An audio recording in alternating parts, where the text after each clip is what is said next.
হ্যাঁ, হ্যালো, আসসালামু আলাইকুম। তো কেমন আছেন সবাই? আশা করি সকলে কেমন ভালো আছেন। তো আজকের এই ভিডিওতে আমি আপনাদেরকে দেখাবো ইউজার নেম কীভাবে অ্যাড করতে হয় এবং ইউজার নেমের সুবিধা কী।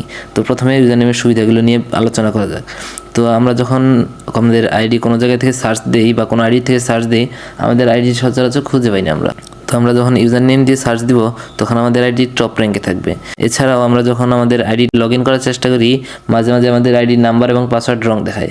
তো এই সময় আমাদের ইউজার নেম দিয়ে এবং পাসওয়ার্ড দিয়ে যখন লগ ইনে ক্লিক করব তখন আমাদের আর এই সমস্যাটি দেখা দিবে না। তো এই জন্য আমাদের ইউজার নেম অ্যাড করা খুবই জরুরি। তো এই ভিডিওতে আমি আপনাদেরকে বিস্তারিত দেখানোর চেষ্টা করবো কীভাবে ইউজার নেম অ্যাড করতে হয়। তো চলুন শুরু করা যাক আজকের ভিডিও। তো ইউজার নেম অ্যাড করার জন্য সর্বপ্রথম আমি চলে যাব মেসেঞ্জারে। যে আইডিটা আমরা ইউজার নেম অ্যাড করতে যাচ্ছি এই আইডিতে লগ ইন থাকতে হবে। তো এরপর আমরা ক্লিক করব থ্রি ডট মেনুতে ক্লিক করার পর এখানে যে সেটিং অপশন আছে এখানে ক্লিক করব। তো সেটিং আসার পর দেখতে পাচ্ছেন 3 নম্বর অপশন যেটা ইউজার নেম। তো ইউজার নেমে ক্লিক করব। ইউজার নেম ক্লিক করার পর নিচে দেখতে পাচ্ছেন যে এডিট ইউজার নেমে ঢুকবো। এরপর দেখতে পাচ্ছেন এখানে চেঞ্জ ইউজার নেম। তো চেঞ্জ ইউজার নেমে আমরা এমন একটা ইউজার নেম দেবো যেটা এখন পর্যন্ত কেউ ব্যবহার করেনি। তো আমি আমার আইডির নামে একটা ইউজার নেম দিয়েছি, যেটা এখন দেখাচ্ছে যে this user name is not available. তো হয়তো আপনার নামের ইউজার নেম কেউ ব্যবহার করে থাকতে পারে।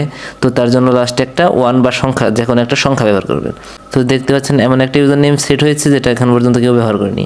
তো ইউজার নেমটি সেট করার জন্য সেভ আইকনে ক্লিক করব। তো দেখতে পাচ্ছেন আমাদের ইউজার নেমটি অ্যাড হয়ে গেছে। তো এই ছিল আজকের ভিডিওটি ভালো লাগলে চ্যানেলটি সাবস্ক্রাইব করে দিন এবং পাশে বেল আইকন অন করে দিন। ভিডিওটি যদি পেজ থেকে দেখে থাকেন তো পেজটি ফলো দিয়ে পাশেই থাকুন।